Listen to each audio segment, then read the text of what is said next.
Meus amados, nós vamos então abrir a palavra de Deus para o nosso ensino e edificação nesta noite. E eu convido você para abrir então em Colossenses mais uma vez, agora Colossenses capítulo 3, e nós vamos fazer a leitura de 2 versículos. Hoje, diferentemente do que tenho pregado costumeiramente, porque o meu estilo de pregar é expositivamente, hoje eu não vou fazer um sermão expositivo, hoje eu vou fazer um sermão tópico. E é curioso que os estudiosos da homilética, alguns deles, verdadeiramente não gostam do sermão tópico. Isso levou talvez a maior autoridade viva atualmente em homilética, Dr. Haddon Robson, que é professor do seminário de Gordon, em Boston, Estados Unidos, disse que um pregador devia pregar um sermão tópico a cada 10 anos, e terminar de pregar e pedir perdão para Deus. Então eu estou nessa condição.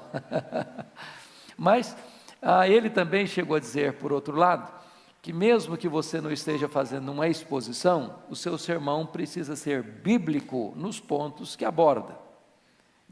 Desta forma, mesmo sendo tópico, precisa ser expositivo, porque você não está expondo a sua ideia, você está expondo a palavra de Deus. Bom, então vamos ler 2 versículos. Primeiro, Colossenses 3, versículo 8. Está escrito o seguinte: agora, porém, despojai-vos igualmente de tudo isso: ira, indignação, maldade, maledicência, linguagem obscena do vosso falar. Chama a sua atenção para essa expressão, despojai-vos.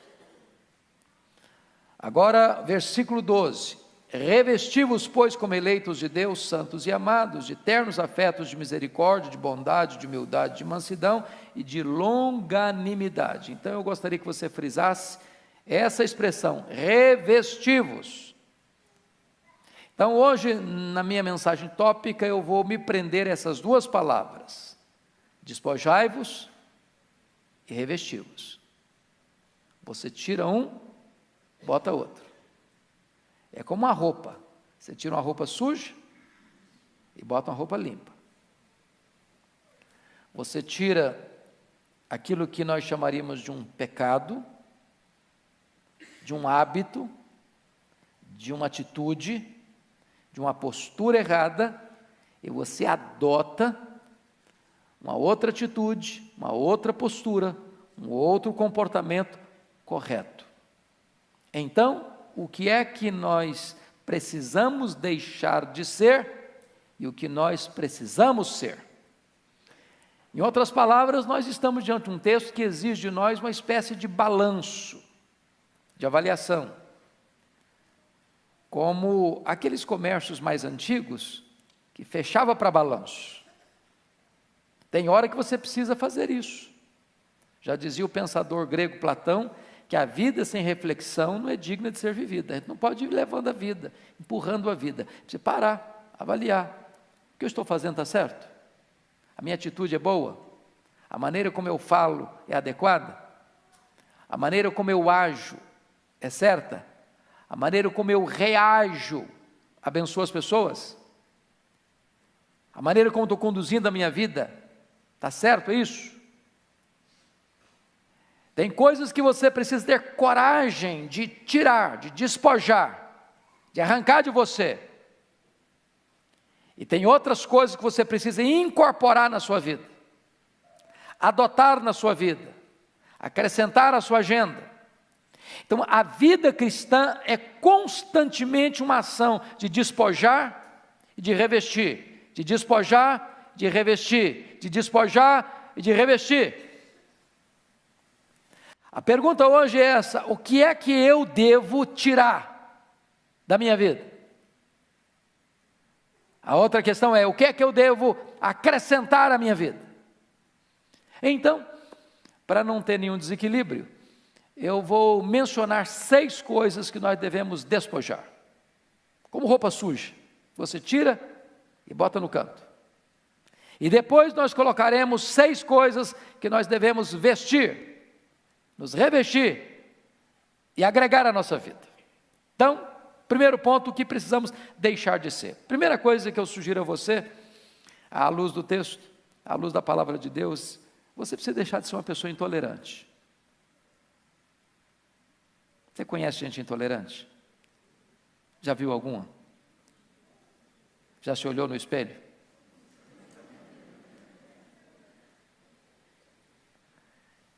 Tem hora que você é intolerante, não, fala a verdade. Tem hora que é muito difícil conviver com você, não é não?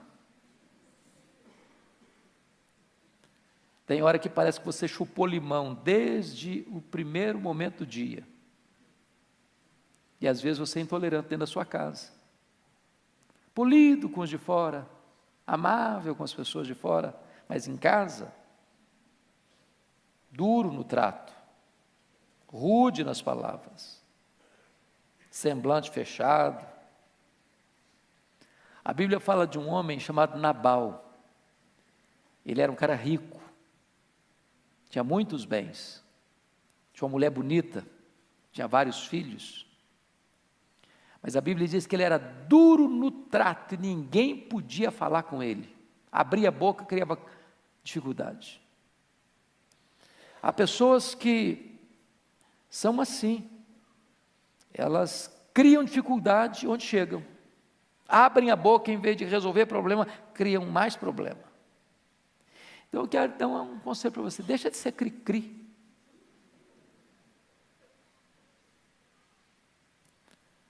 O maior gesto que você pode ter para ser maduro é ser parecido com Jesus. Quando Jesus abria a boca, ele abençoava. Os feridos eram curados, os desanimados eram encorajados, os que estavam acomodados no pecado ficavam perturbados. E desta maneira, eu gostaria que você agisse com as pessoas de dentro da sua casa, de dentro do seu trabalho, da sua convivência, como você gostaria que as pessoas agissem com você. Deixe de ser intolerante. Segunda coisa, o que é que você precisa deixar de ser? Você precisa deixar de ser uma pessoa pessimista. Você conhece gente pessimista? Que olha para a vida com lentes escuras? Que vê tudo nublado? Se você encontrar com ela 10 vezes no dia, depois que falar bom dia, fala, está doendo, estou sentindo mal.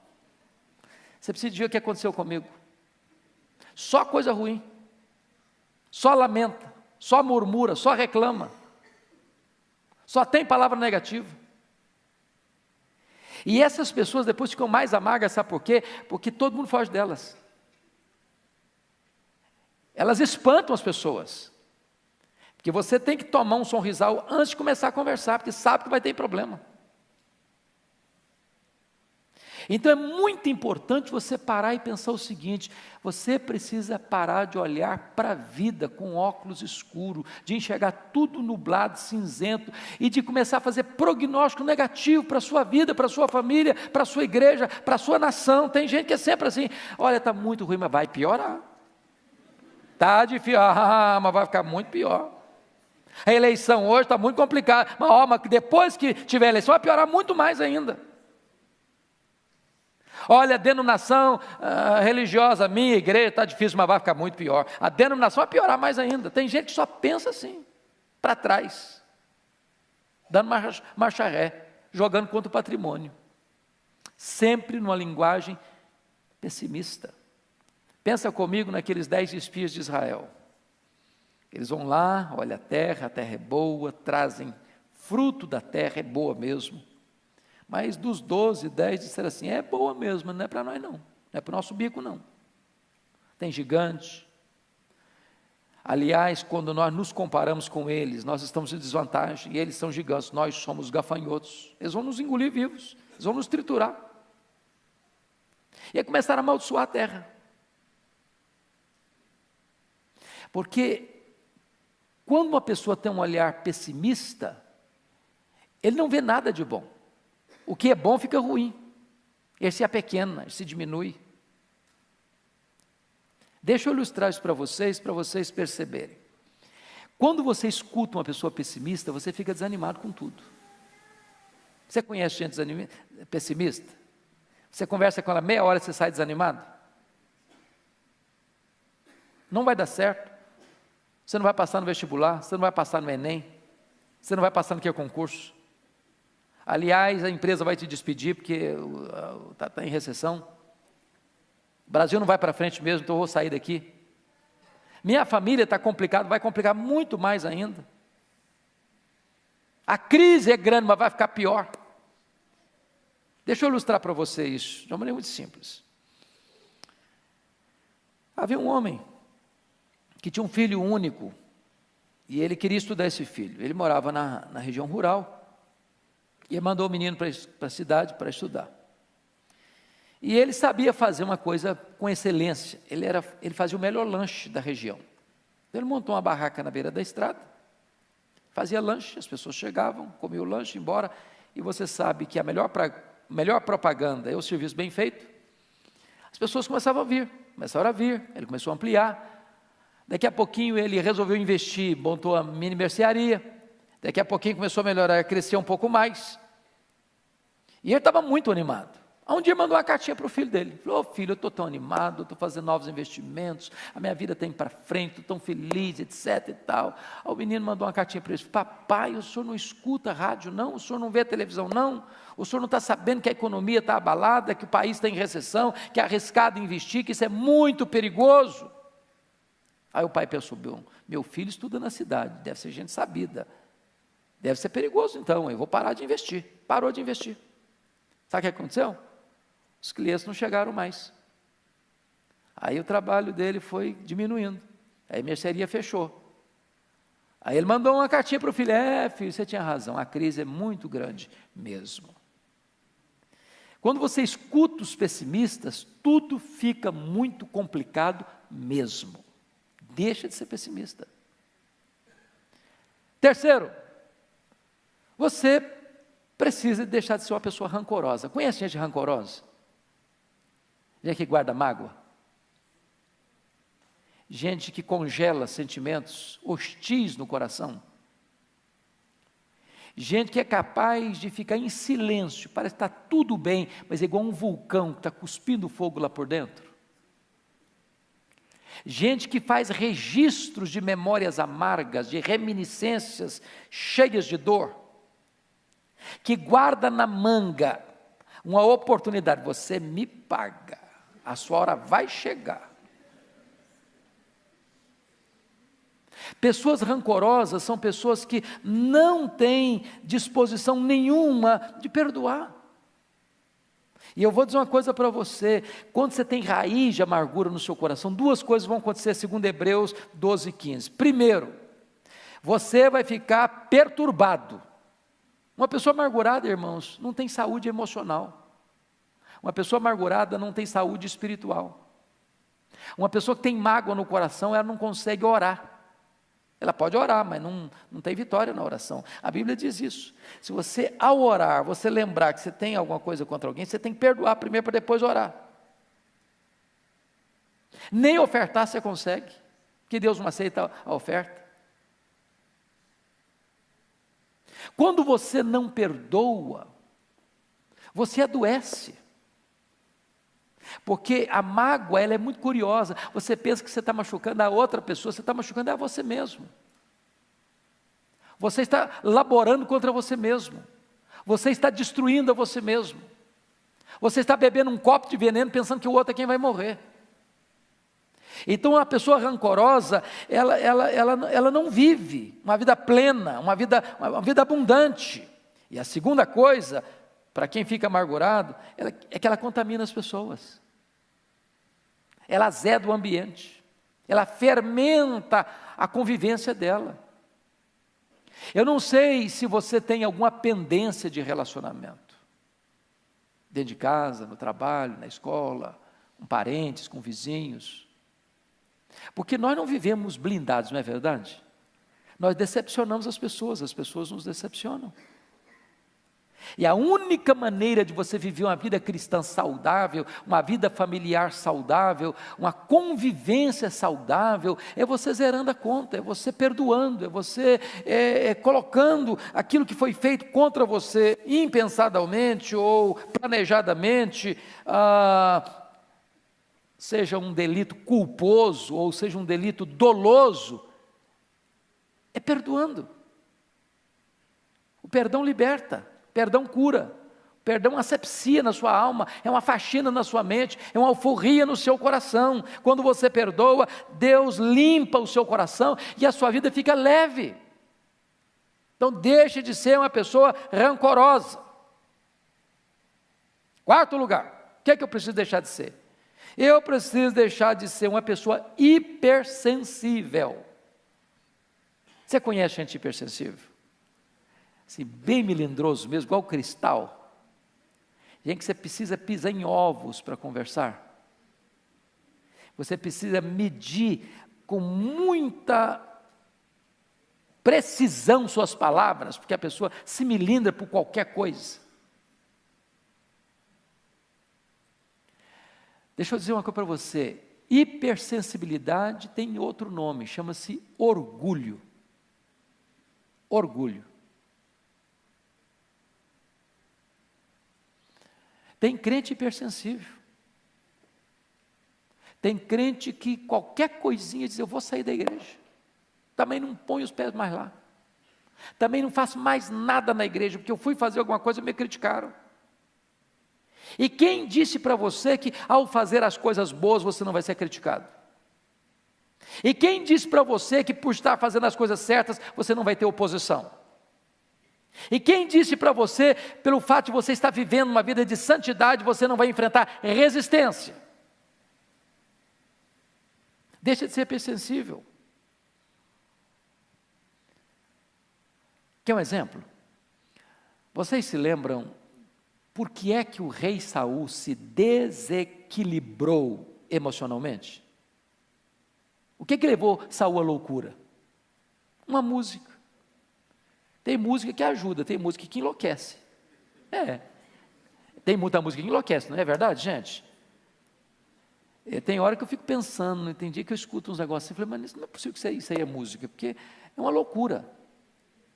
Mas houve uma música que ficou lá na parada de sucesso mais de uma semana, a música, e a música era essa: Saul matou os seus milhares, Davi matou os seus 10 milhares. Essa música adoeceu o coração do Saul. Por quê? Despertou nele uma hipersensibilidade. Puxa vida, tem gente que está sendo mais honrada do que eu, e eu sou o rei. Você conhece gente que fica constrangida quando o outro é mais honrado que ele? Quando ele queria ter recebido os lauréis, os louros, os aplausos, e é o outro que recebe? Você sabia que nós temos mais facilidade de chorar com os que choram do que nos alegrarmos com os que se alegram?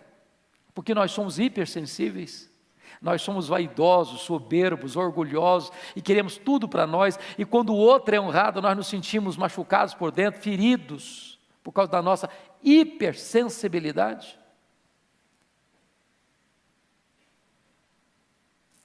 Talvez você possa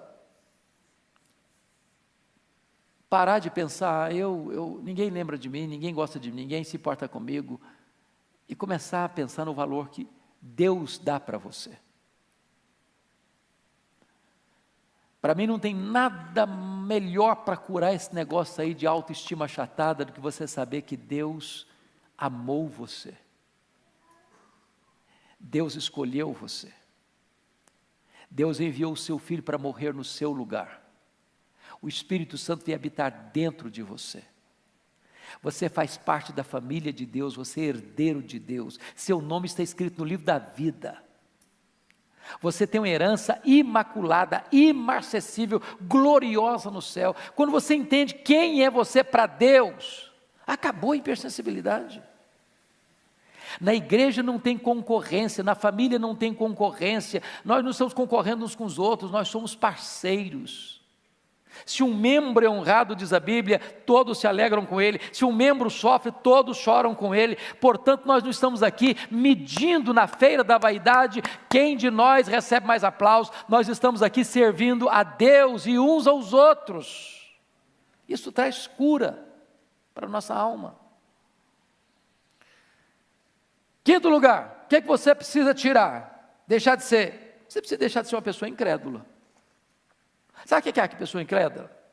é aquela pessoa que aposta no fracasso. Ela tem certeza que vai dar errado mesmo.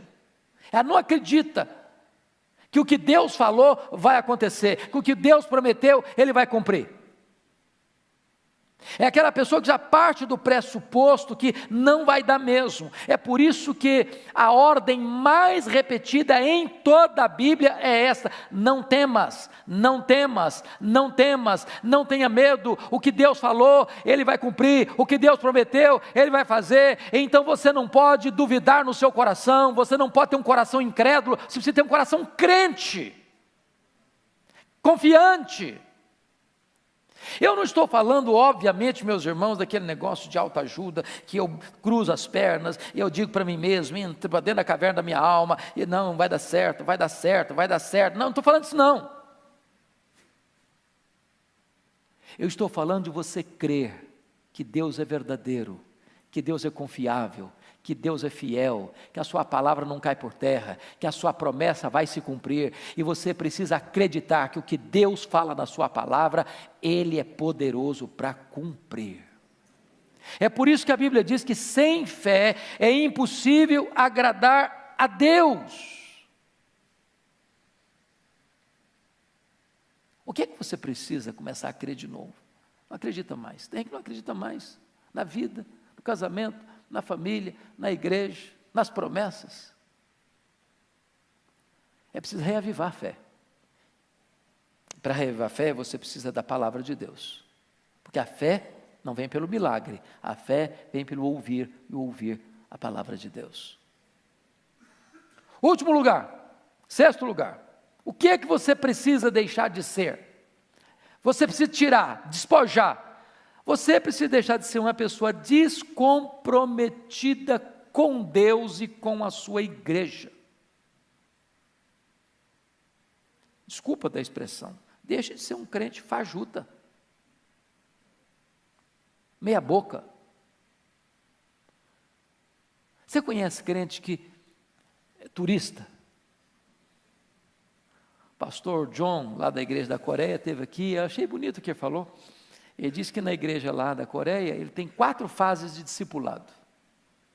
Fase D, fase C, fase B, fase A. A primeira fase, a fase D, é aquele crente que vai à igreja de vez em quando. De vez em quando. Eu conheço crentes que vão à igreja no Natal, depois no batizado, ou no batismo de alguém, amigo, depois na Páscoa, no Dia das Mães, e está muito bom. Então a fase D é para esse camarada que vem, é um turista. A fase C é daquele camarada que vai para a igreja, até vai nos cultos, ele vai até nas reuniões de oração, mas não é comprometido. Ele vai, assenta, escuta e vai embora. Ele não lê Bíblia, ele não ora, ele é um frequentador de igreja, um esquentador de banco. A fase B é daquela pessoa que é assídua, que está presente, que lê sua Bíblia, que faz oração, que participa da reunião de oração, mas também não tem ministério na igreja. Ele não ensina ninguém, ele não discipula ninguém, ele não ajuda ninguém, ele não visita ninguém, ele não vai orar com ninguém, ele não se interessa em trazer ninguém. É ele, a vida é ele, eu estou me cuidando bem, mas que os outros se virem. A fase A é aquela pessoa que está presente e que se prepara, e que instrui, e que aconselha, e que visita, e que ora, e que socorre, e que abençoa, e que contribui. É aquela pessoa engajada e envolvida. É preciso que você se comprometa. Quer ver outra coisa? Precisa deixar de ser um crente fiscal da vida alheia. Conhece crente assim? Ele não cuida dele, mas cuida dos outros. O fiscal da vida alheia é aquele camarada que ele não tem coragem de enfrentar ele mesmo, aí ele transfere os seus erros para o outro e confronta no outro o que ele não sabe enfrentar nele mesmo, ou que não quer enfrentar nele mesmo. Ele é capaz de ver um cisco no seu olho, não ver uma trave que está no dele. Ele se incomoda com pequenas coisas na sua vida, mas ele não enxerga os grandes problemas da sua própria vida. Outra coisa, é preciso deixar de ser um crente analfabeto da Bíblia. Sabe o que é um crente analfabeto da Bíblia? Eu não estou falando do neófito não, gente. O neófito tem todo o direito, tem não? O neófito é aquela pessoa que nasceu agora, que crente começou agora. Mas tem crente de 20 anos da igreja, fala, meus irmãos, vamos abrir, igual brincando de ontem, vamos abrir em Ruth. Aí o cara começa a ler lá, quase perto de Apocalipse. Ruth, cadê Ruth? Cadê? Eu acho que não tem Ruth na minha Bíblia, não. Mas não é possível, você tem 20 anos de igreja. Está no beabá ainda. Não saiu do ABC. Ele pode escutar a maior heresia do mundo, ele bate pau. Ele não consegue saber o que uma coisa é outra, distinguir uma coisa de outra. Ele come na mão dos outros. Ele não é bereano. Ele não sabe ouvir e filtrar o que ouviu à luz da Bíblia. É preciso deixar de ser um crente analfabeto da Bíblia. Mais ainda, é preciso deixar de ser um crente carnal. Sabe o que é crente carnal? Eu não estou defendendo a tese que tem crente carnal não, viu gente? Que tem uma teologia errada, furada, que foi ensinado na década de 80, 90, que ensinava a seguinte coisa: existem 3 tipos de pessoas: o homem natural, o crente carnal e o crente espiritual. Então o homem natural é o homem que não é salvo, certo? Não é regenerado. Aí o crente carnal é aquele crente que ele aceitou a Cristo apenas como seu Salvador, mas não o recebeu ainda como seu Senhor. Quem está na cadeirinha do trono da vida dele não é Jesus, é o eu. Quem manda é o eu, não Jesus. Mas está salvo, vai para o céu. Isso não tem na Bíblia não. Não tem na Bíblia não. Ou Jesus é o Senhor da sua vida, ou Ele não é o seu Salvador.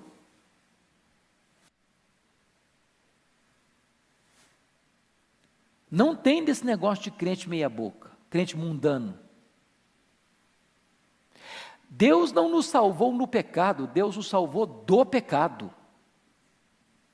Então a única prova que você tem que você é um salvo é se você é santo. Não pense você que vivendo uma vida mundana, eu estou salvo, não, eu fui eleito, eu sou um eleito de Deus, eu posso ver do rei que eu quiser, porque estou garantido, coisíssima nenhuma. A única evidência que você é um eleito de Deus é se você é santo, é irrepreensível. Quem não ama a santidade é porque nunca nasceu de novo. Então você precisa deixar de ser um crente carnal. Agora vamos olhar o outro lado, versículo 12. Revestivos, você tirou, despojou, tirou a roupa suja, agora é hora de você começar a vestir coisa nova, coisa limpa. Então o que você precisa ser? Em primeiro lugar, você precisa ser um crente cheio do Espírito Santo. Um crente cheio do Espírito Santo. E eu vou fazer uma pergunta para você, não precisa levantar a mão. Você é um crente cheio do Espírito Santo?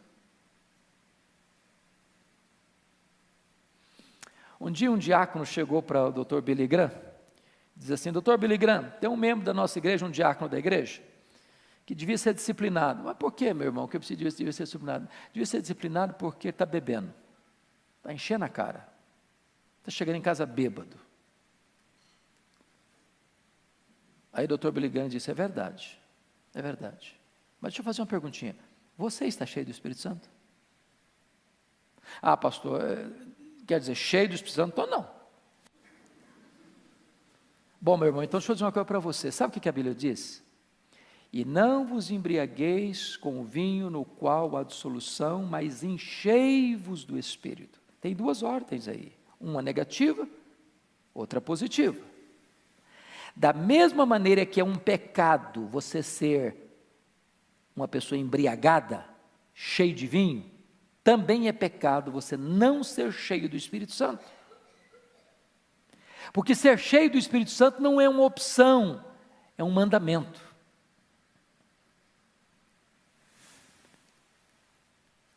Portanto, não ser cheio do Espírito Santo é pecado. É uma ordem. Tem crente que, ó, Senhor, eu quero ser cheio do Espírito, me enche do Espírito Santo, me enche do Espírito Santo, me enche do Espírito Santo. Deus diz, mas seja cheio, eu já estou mandando você ser cheio há muito tempo. Então, se eu e você não estamos cheios do Espírito Santo, não é por culpa de Deus, não, porque já nos mandou, enchei-vos. O problema é que tem uma lei da física que diz assim, que 2 corpos não ocupam o mesmo lugar ao mesmo tempo. Para você ser cheio, o que tem que acontecer? Você tem que esvaziar. De repente você está querendo ser cheio, mas está entupido de outras coisas. É preciso ser cheio do Espírito Santo. Como é que eu sei que eu sou uma pessoa cheia do Espírito Santo? A Bíblia diz. Revela-se na língua. Você adora a Deus. Você tem comunhão com seu irmão. Você é grato. Você é humilde para servir. Você trata bem, se é casado, seu marido, sua mulher, seus filhos, seus pais, seu patrão, seus empregados. Ah, pastor, eu sou um homem cheio do Espírito Santo, mas eu quebro o pau com as pessoas. E aí? Você é cheio do Espírito Santo quando seus relacionamentos demonstram isso com Deus e com o seu próximo. Cheios do Espírito Santo. Então nós precisamos ser cheios do Espírito Santo. Você está cheio? Segunda coisa que nós devemos ser: uma pessoa alegre. Alegria também não é opção não. A Bíblia diz assim: alegrai-vos sempre no Senhor. Outra vez digo, alegrai-vos. Agora, pense comigo. Você conhece crente triste? Crente cara comprida? Crente ranzinza? Mal-humorado? Cara feia? Sisudo? Não dá um sorriso por nada na vida?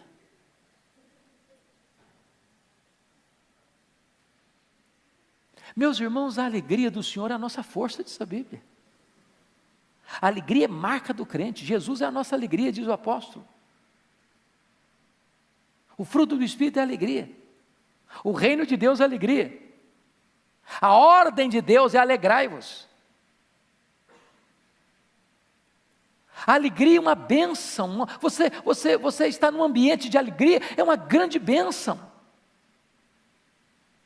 Então, não é possível que você, tendo um encontro com o Evangelho, com a graça de Deus, ser salvo, ter o Espírito Santo dentro de você, ser selado com o Espírito Santo, ter o nome no livro da vida, ser herdeiro de Deus, ser co-herdeiro com Cristo, ser cidadão do céu, ser ovelha de Cristo, ser menino dos olhos de Deus, ser herança de Deus, ser a joia preciosa de Deus e viver triste.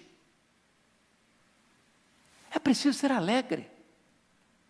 Alegria não é ausência de coisas ruins, nem presença de coisas boas. A alegria nossa é uma pessoa, a nossa alegria é Jesus. Se você tem Jesus, você é uma pessoa feliz, alegre. Agora preste atenção, existe uma diferença enorme entre ser feliz ou ser alegre e estar feliz e estar alegre. Vocês concordam à luz da Bíblia? Eu vou ilustrar. Pense comigo. Você é pai, você é mãe. Quem é pai e mãe aqui? Levanta a mão. Ok. Filho seu fica doente.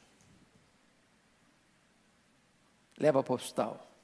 A situação é grave. Você vai feliz para o hospital? Vai ou não vai? Não. Você não está feliz. Mas você é feliz. O estar é circunstancial, o ser é essência, é o permanente, é a realidade existencial. Nem sempre você está feliz, mas você é feliz. A pessoa que depende de circunstância, ela está feliz, está lá numa festa, está feliz, volta para casa, bota a cabeça no travesseiro, está desesperado, está um vazio na alma. ela está feliz, mas não é feliz. Você pode não estar feliz na hora do luto, na hora da doença, na hora que você é mandado embora de um emprego, na hora que você planejou uma coisa e saiu outra. Mas isso não altera quem você é. Vocês lembram da experiência do Dr. Spafford, aquele advogado presbiteriano de Chicago, convertido pelo ministério de Dwight Lyman Moody, quando ele sofre um revés financeiro e aquele terrível incêndio que destruiu boa parte da cidade de Chicago na época, ele foi profundamente abalado financeiramente.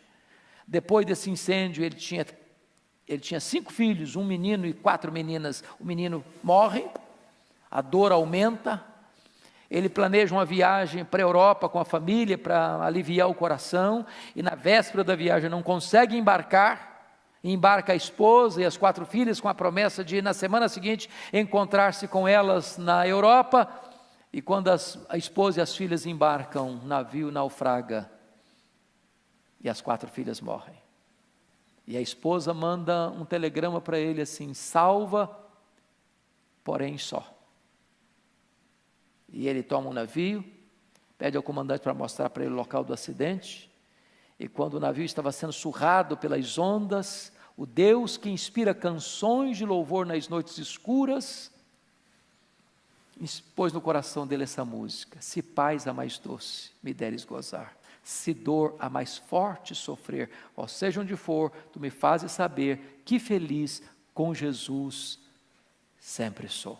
Sou feliz com Jesus, meu Senhor. Quando você tem Jesus, você é feliz. Então seja uma pessoa alegre. Terceiro, o que você precisa ser? Você precisa ser uma pessoa amorosa. Amorosa. Sabe o que a Bíblia diz lá em João 13, 34 e 35? Novo mandamento vos dou, que vos ameis uns aos outros, assim como eu vos amei, que vos ameis uns aos outros. E nisto conhecerão todos que sois meus discípulos, se tiveres amor uns pelos outros. Agora deixa eu dizer uma coisa para você. Tem gente que ama, mas não diz. Conhece gente assim, que não sabe falar?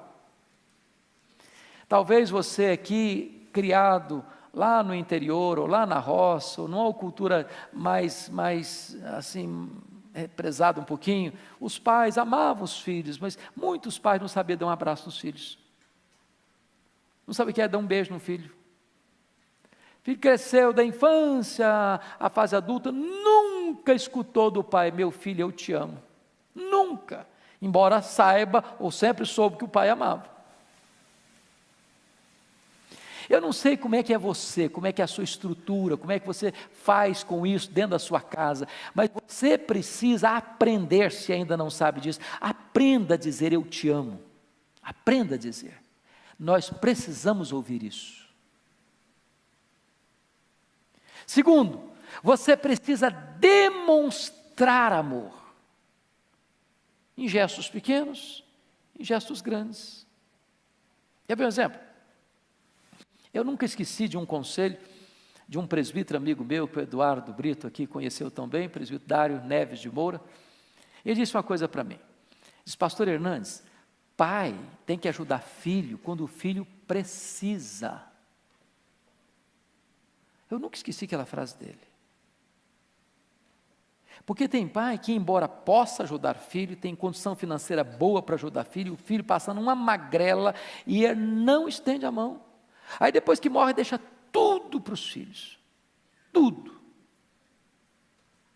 Mas deixar tudo para o filho depois que morre é lei. A lei manda. Tem hora que você precisa demonstrar que você ama com atitudes. Nós vamos ser considerados discípulos de Cristo, não é pela doutrina que defendemos, embora isso faz parte. Não é pela placa da igreja que nós frequentamos, isso faz parte. Mas você é conhecido como discípulo quando você ama. Mas que tipo de amor? Como Cristo me amou. Se Cristo me amou e deu sua vida por mim, a prova que eu amo é se eu amo meu irmão e dou minha vida por ele. Nós precisamos amar.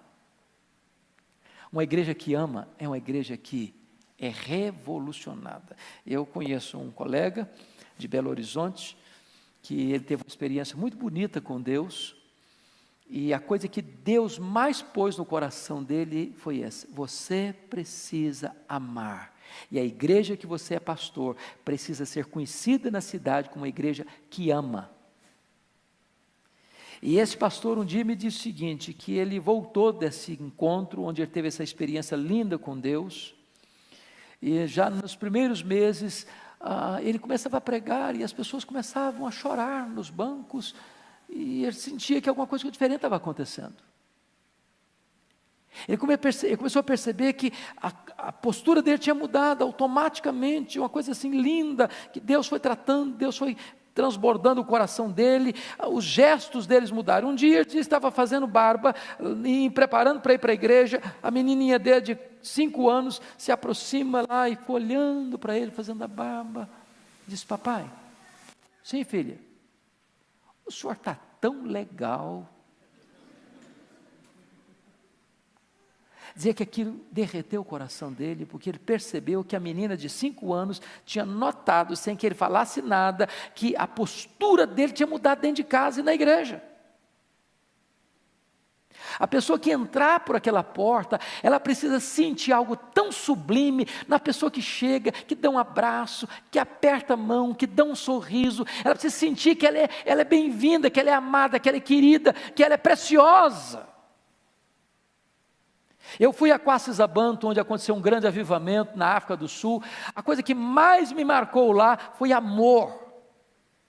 As pessoas olhavam para você quase que querendo adivinhar o que você precisa, que eu quero servir você, eu quero atender você, eu quero atender a sua necessidade, eu amo você, você é importante, que bom que você está aqui, a sua vida, a sua presença aqui é uma bênção para nós. E quando uma pessoa chega na igreja e vê um ambiente desse, quando a pessoa chega numa casa, numa família e vê um ambiente desse, isso traz cura para a alma, isso traz restauração para a vida. Nós precisamos aprender a amar. Quarto lugar, o que eu e você precisamos ser? Uma pessoa generosa. Oh, meus irmãos, que bênção que é ser uma pessoa generosa. Sabe o que a Bíblia diz? A alma generosa prosperará. Generoso. A Bíblia diz que quando você dá ao pobre, a Deus você empresta. Qual o maior problema que você e eu temos para sermos generosos? A síndrome de dono. Se eu acho que o que está na minha mão é meu, eu quero para mim, para o meu deleite. Quando você entende que tudo é de Deus, e você é mordomo de Deus, e Deus é generoso, você vai ser generoso com o que é de Deus. Você vai administrar o que é de Deus, agindo como Deus agiria, porque tudo é dele. Eu não sei se você tem, e nós precisamos, às vezes, deixa eu lhes dizer isso, às vezes nós ficamos preocupados, porque existem extremos, né? Existe hoje as pessoas que estimulam as pessoas a dar, porque elas é que querem receber. É a teologia da prosperidade. Você dá para a igreja, você vai receber 10 vezes mais. Então, isso que dá para a igreja, dá para o pastor, e o pastor embolsa, e a igreja é uma empresa, e ele é o dono dessa empresa, e aí você tem megas empresários religiosos. E aí a gente quer fugir desse extremo. Mas nós precisamos entender uma coisa, o princípio bíblico é correto, a motivação precisa ser santa. Mas quando você semeia, você colhe.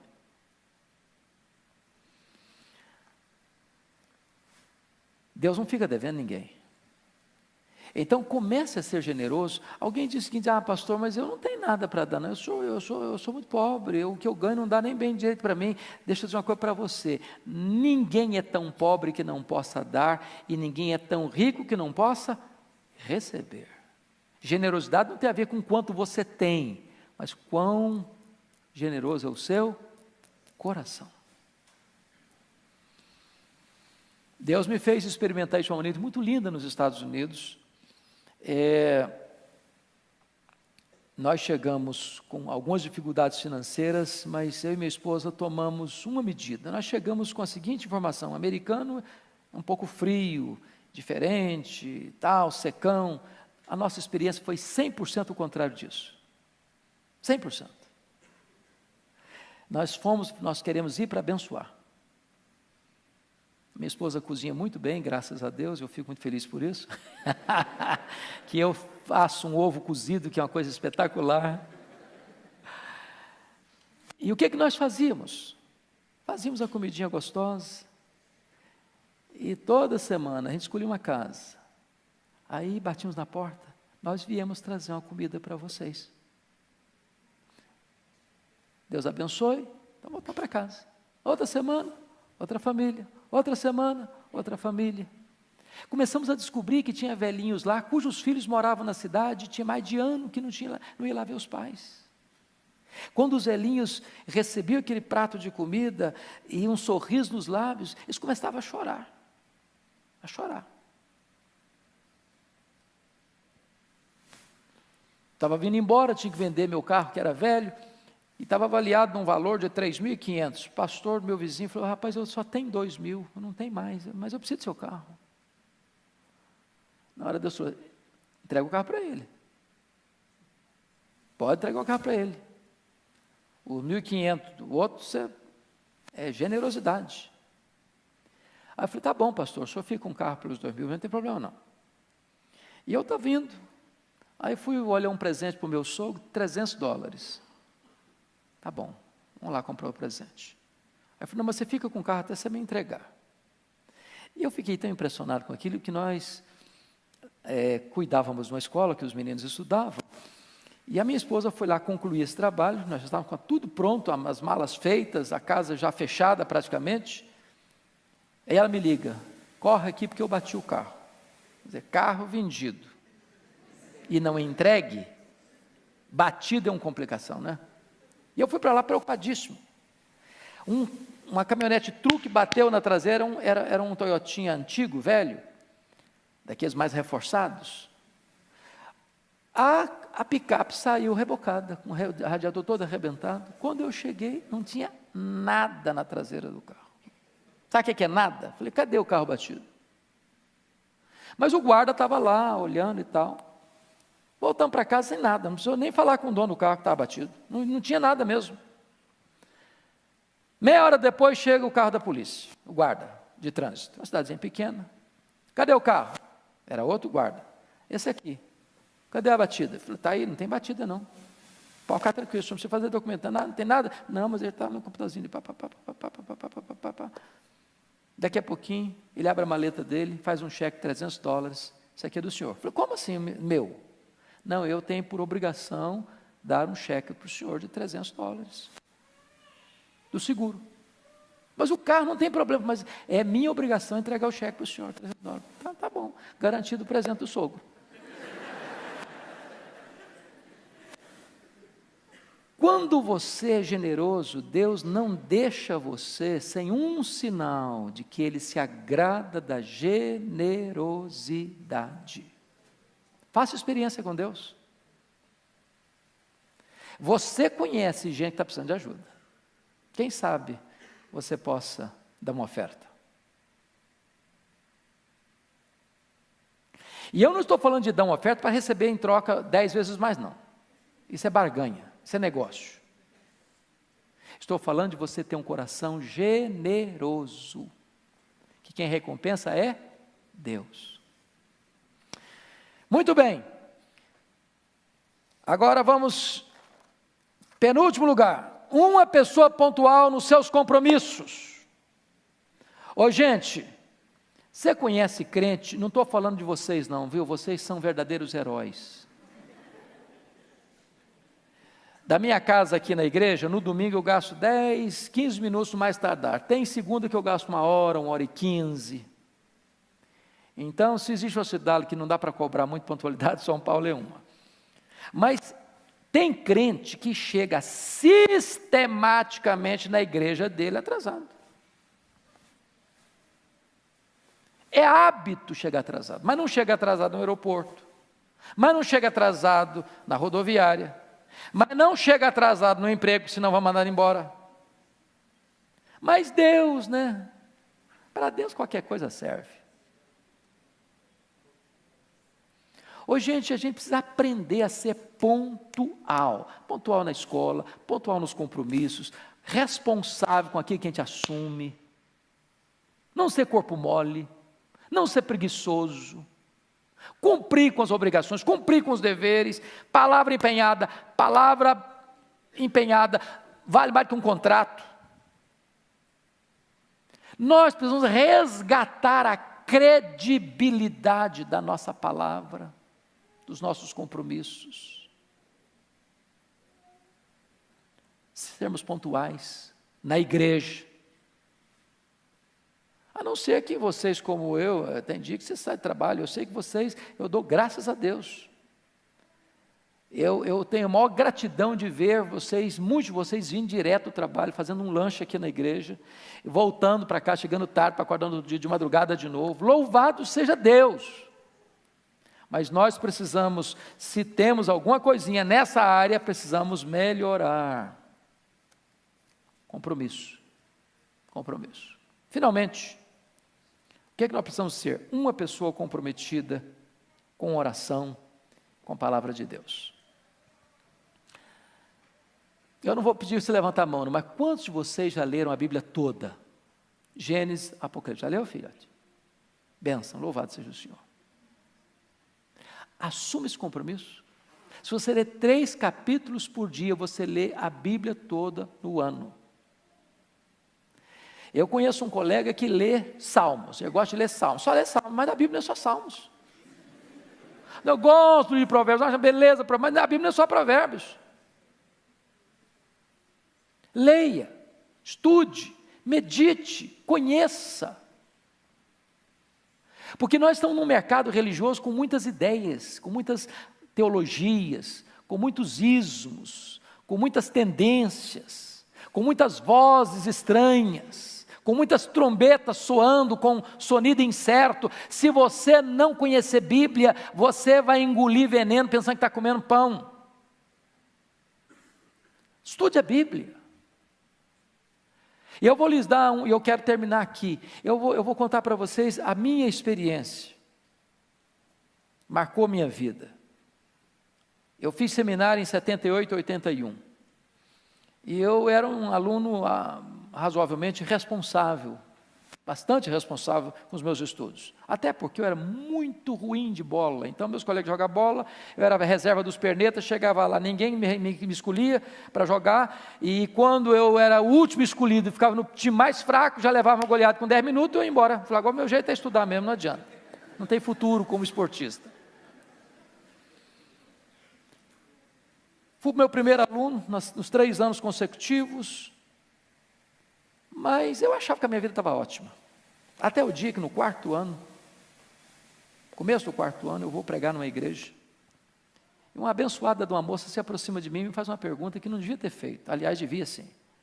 E aí, jovem, como é que está a sua vida com Deus? Sua vida de oração? Mas ela não perguntou aquela vidinha de rotina, não, de orar de manhã, no café da manhã, no almoço, na janta, aquela oração assim, do ritual. Ela foi mais fundo na coisa. E eu disse para ela, filha, embora eu tenha estudado com tanto zelo, mas a minha vida com Deus está muito aquém do que precisa estar. Voltei para o seminário, tinha uma sala lá, chamada Sala da Oração. Tinha um sofá, tinha uma cadeira e mais nada. Eu peguei minha Bíblia, botei debaixo do braço, sozinho para lá. Me ajoelhei, li a Bíblia 15 minutos, orei 15 minutos. No dia seguinte, peguei minha Bíblia e fui para lá. Primeira semana, sozinho. Na segunda semana, aquilo já era um deleite para a minha alma. Aquelas lutas internas, às vezes, foram sendo completamente vencidas automaticamente. Na terceira semana, alguém olhou, me viu entrando na sala. Posso entrar com você? Claro. Outro, posso ir também? Claro. No outro dia, outro, posso ir também? Claro. E um grupo de moços começaram a buscar a Deus, clamar ao Senhor, para Deus restaurar a vida, para Deus trazer avivamento. O coração foi se aquecendo. Daqui a pouquinho, colegas batiam na porta do meu quarto. Posso entrar falar um pouquinho com você? Abri o coração, estou precisando de ajuda. Orava por ele, Deus aquecia o coração. Nós precisamos ter o nosso momento a sós com Deus. Tem luta na sua vida que você não vai vencer no braço, você vai vencer de joelhos. Você precisa amar a Deus, amar a palavra de Deus. Esse livro precisa ser vivo na sua mão. Seu coração precisa ser aquecido de novo. Você precisa ler o seu coração palpitar. E às vezes você corre o risco de se tornar um religioso profissional. Um pastor me disse há poucos dias, com lágrimas nos olhos: pastor Hernandes, eu me tornei um profissional de fazer sermão, mas isso não tem nada a ver comigo, mas isso não mexe mais comigo. O que nós precisamos fazer? Pedir que Deus produza amor no nosso coração, pela palavra, pela oração. Que Deus nos ajude a tirar o que precisa ser tirado e a colocar o que precisa ser colocado na nossa vida.